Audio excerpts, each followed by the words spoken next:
Last episode में हमने देखा था डोंगमो और कॉइन के बीच एक खतरनाक फाइट हुई थी। सभी को लग रहा था कि डोंगमो कॉइन को आसानी से मार देगा क्योंकि डोंगमो क्लोज कॉम्बैट में काफ़ी ज़्यादा माहिर था। लेकिन एंड में कॉइन एक ही हमले में डोंगमो को मार देता है। अभी के लिए कॉइन ने जो किया था वो देखकर सभी शॉक थे। किसी को भी अपनी आंखों पर भरोसा नहीं हो रहा था कि कॉइन ने डोंगमो जैसे माहिर फाइटर को एक ही हमले में मार दिया है। फाइनली फाइनली कॉइन की पावर अब सबको समझ आ गई थी। इधर कॉइन की जीत से क्विंजुआन भी काफ़ी ज़्यादा खुश थी। हाँ, उसे अभी भी कॉइन से हारने का रिग्रेट था, लेकिन अभी के लिए कॉइन के जीतने का मतलब था स्टील आर्मर बेस का जीतना। इसलिए अभी के लिए क्विंजुआन भी काफ़ी ज़्यादा खुश थी। अब आगे वो फाइट तो जीत ही चुका था, इसलिए हानशन अब रिलैक्स करने के लिए अपने कमरे के अंदर आ जाता है। अभी के लिए वो ये सोच रहा था कि उसे एक पावरफुल फुटवर्क चाहिए ताकि वो अपनी क्लोज कॉम्बैट की स्किल्स काफ़ी ज़्यादा बढ़ा सके। अभी के लिए वो क्लोज कॉम्बैट में माहिर नहीं था। हाँ, उसकी स्किल्स अच्छी थी, लेकिन इतना उसके लिए काफ़ी नहीं था। इसलिए वो एक पावरफुल फुटवर्क ढूंढ रहा था। थोड़ी रिसर्च करने के बाद उसे अपने लिए एक परफेक्ट फुटवर्क मिल जाता है। इस फुटवर्क का नाम स्पार्टिकल्स था। हानशन ने इसे चुन लिया था। हानशन अब रेस्ट करने जाने लगता है, लेकिन तभी अचानक से उसके पास जिंगकुई का फ़ोन आता है। जिंगकुई उससे कहता है, हानशन भाई, तुम्हारी काबिलियत से अभी के लिए लिनफेंग एक्स और टेंगजेन काफ़ी ज़्यादा खुश हैं। और हाँ, अभी के लिए मेरे पास तुम्हारे लिए एक नया मिशन है जिसका रिवॉर्ड काफ़ी अच्छा होगा। क्या तुम उसमें पार्टिसिपेट करना चाहोगे? तो हानशन पूछता है, मुझे कौन सा रिवॉर्ड मिलेगा? इस पर जिंगकुई कहता है, जब तुम मुझसे मिलोगे तब मैं तुम्हें इस बारे में बता दूंगा। ये सुनकर हानशन भी मान जाता है। अगले दिन वो अभी के लिए स्टील आर्मर बेस के जंगलों में था। तभी उसकी मुलाकात वहाँ पर ब्रदर फिस्ट और उसके ग्रुप से होती है। उन लोगों को वहाँ पर देखकर अभी के लिए हानशन चौंक गया था।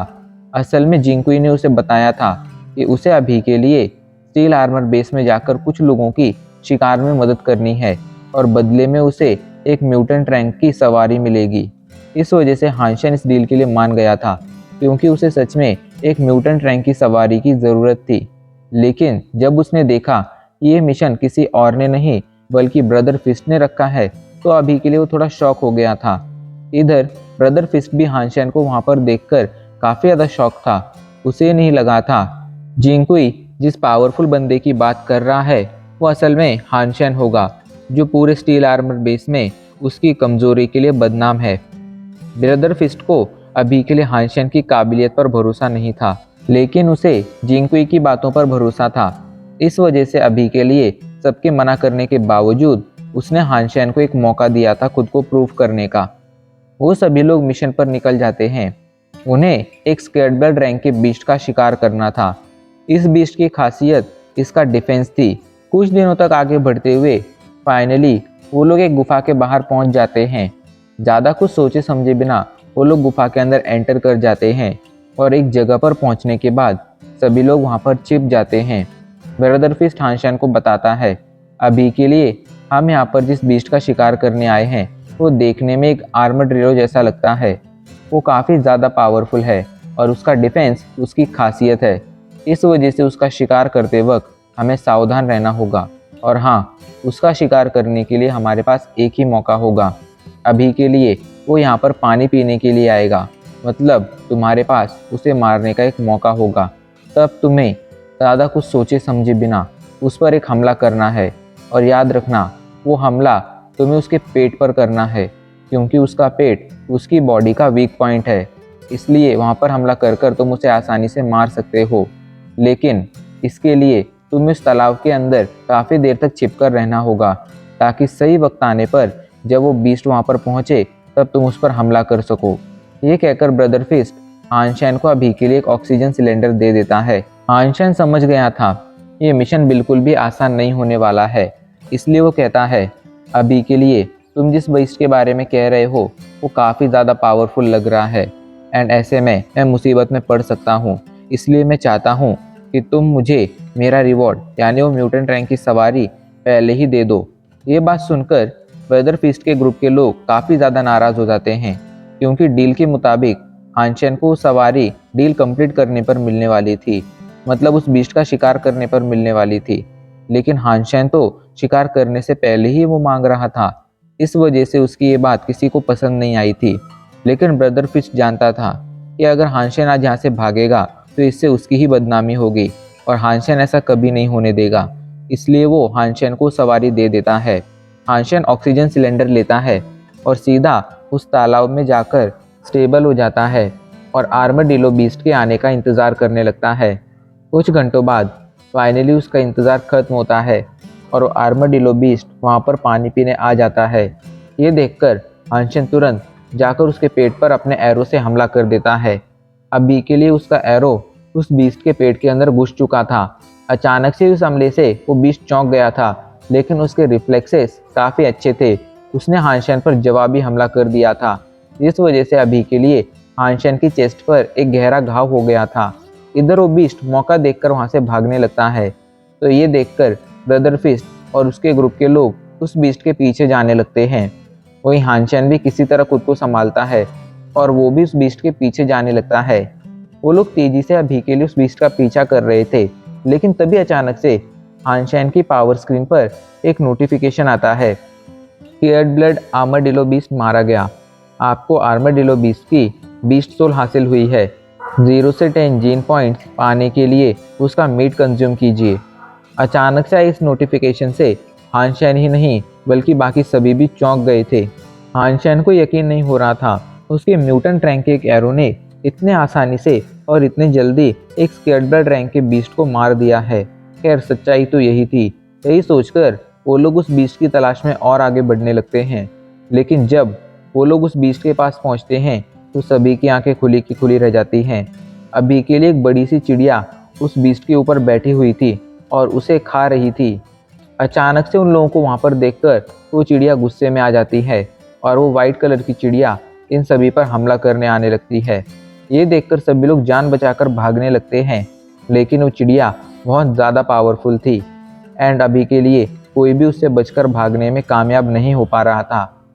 सभी को भागता देख हानशेन भी भागने लगता है, लेकिन तभी पता नहीं उसे क्या होता है। अचानक से वो चिड़िया सभी को छोड़कर हानशेन का ही पीछा करने लगती है। हानशेन तेजी से अपनी जान बचाकर भागने लगता है और जब वो ब्रदर फीस्ट के ग्रुप से काफ़ी दूर आ जाता है तो जल्दी से अपने आप को अपने गोल्डन आर्मर में कवर कर लेता है। अभी के लिए उसके लिए अपनी जान बचाना सबसे ज़्यादा इम्पोर्टेंट था। भागते भागते वो काफ़ी ज़्यादा थक चुका था और उसका ट्रांसफॉर्मेशन का टाइम भी अब खत्म होने वाला था। उसे अब अपने मरने के आसार दिख रहे थे, लेकिन तभी अचानक से उसे अपने सामने पानी का एक बड़ा सा झरना दिखाई पड़ता है। हानशेन ज़्यादा कुछ सोचे समझे बिना उसके अंदर छलांग लगा देता है। उसे लगा था कि वो बच गया है, लेकिन तभी अचानक से वो चिड़िया पीछे से हानशेन की पीठ पर हमला कर देती है, जिस कारण अब उसकी छाती के साथ साथ उसकी पीठ पर भी एक बड़ा सा घाव हो गया था। पर अच्छी बात यह थी कि हानशेन उस चिड़िया से बच गया था। हानशेन जल्दी से अपने पास से उसकी पानी वाली सवारी बाहर निकालता है। ये सवारी उसे डार्क स्वैम्प में लूनन से मिली थी। उस समय तो हानशेन को ये सवारी बेकार लगी थी, पर अब यही सवारी उसकी जान बचा रही थी। इस बात से हानशेन काफ़ी ज़्यादा खुश था। वो सवारी हानशेन को उस झरने से आगे ले जाने लगती है। वो झरना एक नदी से जुड़ा हुआ था, इसलिए हानशेन अभी के लिए उस नदी में आगे बढ़ रहा था, लेकिन काफ़ी ज़्यादा घायल होने की वजह से वो बेहोश हो जाता है। वहीं हमें लिनफेंग एक्स और टैंगज़ेन को दिखाया जाता है, जो अभी के लिए आपस में बातें कर रहे थे। टैंगज़ेन लिनफेंग एक्स से कहता है, लिनफेंग एक्स तुम्हें क्या लगता है, क्या फाइनल फाइट में तुम कॉइन को हरा पाओगे? तो इस पर लिनफेंग एक्स कहता है, कॉइन के बारे में मैं कुछ नहीं कह सकता हूँ, लेकिन हाँ मैं उसे हराने की पूरी कोशिश ज़रूर करूँगा। इधर काफ़ी घंटों बाद हानशेन की फाइनली आँख खुलती है। अभी के लिए उसके सामने एक लड़की थी जो उसे बेहोशी से बाहर लाने की कोशिश कर रही थी। उस लड़की को देखकर हानशेन चौंक गया था। वो उससे उसके बारे में पूछता है तो हानशेन को पता चलता है कि इस लड़की का नाम ली शाओ है। हानशेन नदी में बहते बहते वहाँ पर आया था और इन दोनों ने उसकी जान बचाई थी। ली शाओ के साथ एक लड़का भी था जो अभी के लिए हानशेन को देखकर कहता है, देखो भाई, हमने तुम्हारी जान बचाई है, लेकिन तुम्हारे ट्रीटमेंट में हमारा काफ़ी खर्चा हुआ है। इस वजह से तुम्हें बदले में हमें कुछ रिवॉर्ड देना होगा। जहाँ तक मेरा अंदाज़ा है, तुम्हारे ट्रीटमेंट में लगभग 10,000 रुपये खर्च हुए हैं और मेरे हिसाब से तुम्हें उन्हें हमें देना चाहिए। इस पर हानशेन भी मान जाता है। उसके लिए 10,000 रुपये कोई बड़ी बात नहीं थी। हानशेन उन लोगों से पूछता है कि आखिर ये जगह कौन सी है, तो वो लोग हानशेन को बताते हैं कि वो अभी के लिए ग्लोरी बेस के एरिया में है। ये सुनकर हानशेन शॉक हो गया था, लेकिन वो इस बात की राहत भी लेता है कि फाइनली उसकी जान तो बच गई है कम से कम। यही सोचकर वो उन लोगों से बातें करने लगता है, जहाँ पर उसे पता चलता है कि ये दोनों ही किसी पावरफुल फैमिली से नहीं आते हैं। इसलिए अभी के लिए वो दोनों इतने वीक हैं कि अभी के लिए वो चाहकर भी एक प्रिमिटिव रैंक के बीस्ट का भी शिकार नहीं कर पाते हैं। उनकी हालत देखकर हानशेन को अभी के लिए अपने पुराने दिन याद आ गए थे, जहाँ पर वो भी किसी प्रिमिटिव लेवल के बीस्ट का शिकार नहीं कर पाता था। हानशेन उन दोनों से रिक्वेस्ट करता है कि वो दोनों उसे ग्लोरी बेस तक ले चलें और वो दोनों भी मान जाते हैं, क्योंकि अभी के लिए वो दोनों भी ग्लोरी बेस ही लौट रहे थे। हानशेन उन लोगों के साथ ग्लोरी बेस की तरफ आगे बढ़ने लगता है।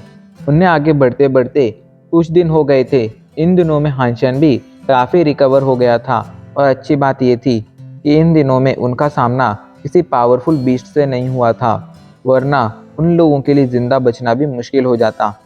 खैर अभी के लिए हानशेन और वो लोग आपस में बातें कर रहे थे, पर तभी अचानक से उस लड़की की नज़र कुछ बीस्ट पर पड़ती है और उन बीस्ट को देखकर वो चौंक जाती है। वो कांपते हुए कहती है, ये तो ब्लैक टेल मंकी हैं, जो एक पावरफुल बीस्ट हैं। ये सभी के सभी प्रिमिटिव रैंक के बीस्ट हैं और वो देखो उनमें तो एक म्यूटेंट रैंक का बीस्ट भी है। ये सुनकर उस लड़की के साथ का लड़का कहता है, अभी के लिए हमें वहाँ पर नहीं जाना चाहिए और जितने जल्दी हो सके यहाँ से भाग जाना चाहिए। उसकी बात सुनकर वो लड़की भी सिर हिलाती है, लेकिन तभी हानशेन कहता है, अगर मैं तुम्हें 10,000 रुपये के बदले कुछ प्रिमिटिव रैंक के बीस्ट और एक म्यूटेंट रैंक का बीस्ट दे दूं, तो क्या तुम उसे लोगे? तो इस पर पहले तो वो लोग चौंक जाते हैं, पर उन्हें हैरान देखकर हानशेन जल्दी से अपने पास से अपना एरो निकालता है और उस म्यूटेंट रैंक के बीस्ट की तरफ अपना एरो शूट कर देता है। उन दोनों को लगा था कि हानशेन का एरो टूट जाएगा, क्योंकि वो म्यूटेंट रैंक का बीस्ट एक ब्लैक टेल मंकी था जिसकी स्किन हद से ज़्यादा मोटी होती थी। लेकिन शॉकिंगली हानशेन का एरो सीधा जाकर उस बीस्ट के खोपड़ी में घुस जाता है और एक ही हमले में वो आयरन टेल मंकी मारा जाता है। हानशेन की पावर देखकर अभी के लिए वो दोनों काफ़ी ज़्यादा शॉक हो गए थे, पर अपने राजा को मरता देख कुछ प्रिमिटिव रैंक के मंकी पागल हो गए थे। वो लोग भी इनकी तरफ हमला करने आने लगते हैं, लेकिन हानशेन उनको इजीली मार देता है। अभी के लिए उसने कई सारे ब्लैक टेल मंकी मार दिए थे और उनमें से ज़्यादातर को उसने ली शाओ और उसके साथ के लड़के को दे दिया था। इस वजह से वो दोनों भी अभी के लिए काफ़ी ज़्यादा खुश थे। तीनों कुछ और दिनों तक आगे बढ़ते हैं एंड फाइनली ग्लोरी बेस पहुंच जाते हैं। ग्लोरी बेस पहुंचकर हानशेन एक राहत की सांस लेता है। उसे अपने ज़िंदा बचने की खुशी थी। इधर वो लड़का हानशेन को बताता है उस डायरेक्शन में टेलीपोर्ट स्टेशन है एंड हाँ सुनो, अभी के लिए तुम यहाँ से टेलीपोर्ट होकर रोका प्लैनेट चले जाओगे, लेकिन जब तुम रोका प्लैनेट से दोबारा से डेमन वर्ल्ड के लिए टेलीपोर्ट होगे तो तुम स्टील आर्मर बेस की जगह यहाँ पर ग्लोरी बेस में ही टेलीपोर्ट होगे।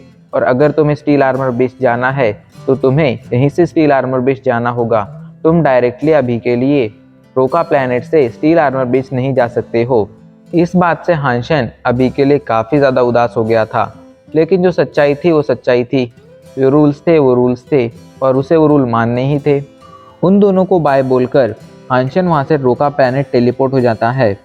इधर हमें पता चलता है चोजन कॉन्टेस्ट में फाइनली लिनफेंग एक्स चैंपियन बन चुका है। अभी के लिए उसकी पावर ने सभी को चौंका दिया था। सेकेंड रैंक टैंग जेन ने हासिल की थी, मतलब उसने भी काफ़ी अच्छा परफॉर्म किया था। जब लिनफेंग एक्स बैटलफील्ड से बाहर आता है तो रिपोर्टर्स उसे घेर लेते हैं और उससे पूछते हैं, लिनफेंग एक्स आखिर तुम्हें क्या लगता है, या कॉइन तुमसे डरता है इस वजह से वो यहाँ पर बैटल में नहीं आया? तो इस पर लिनफेंग एक्स कहता है, देखो मुझे नहीं लगता है कि कॉइन मुझसे डरता है, उसके पास ज़रूर और कोई दूसरा ज़रूरी काम होगा, इस वजह से वो यहाँ पर नहीं आया है। तो इस पर एक रिपोर्टर पूछता है, आपको क्या लगता है, क्या आप कॉइन को हरा पाएंगे? तो इस पर लिनफेंग एक्स मुस्कुराते हुए कहता है, अभी के लिए मैंने क्वाइन से फाइट नहीं की है, मैं उसकी पावर से अनजान हूँ। ऐसे में मैं ये कैसे कह सकता हूँ कि मैं उसे हरा सकता हूँ या नहीं हरा सकता हूँ। उसकी बात से सभी सहमत थे। इधर टैंगजैन बेचारे को बुरा लग रहा था क्योंकि वो सेकंड आया था, लेकिन सभी लोग अभी के लिए सिर्फ कॉइन और लिनफेंग एक्स की बातें कर रहे थे। उससे तो कोई उसका इंटरव्यू लेने नहीं आया था। इस कारण टैंगजैन को काफ़ी बुरा महसूस हो रहा था, लेकिन अब वो इसका कुछ कर भी नहीं सकता था। और अब इसी के साथ आज हमारा एपिसोड यहीं पर ख़त्म हो जाता है।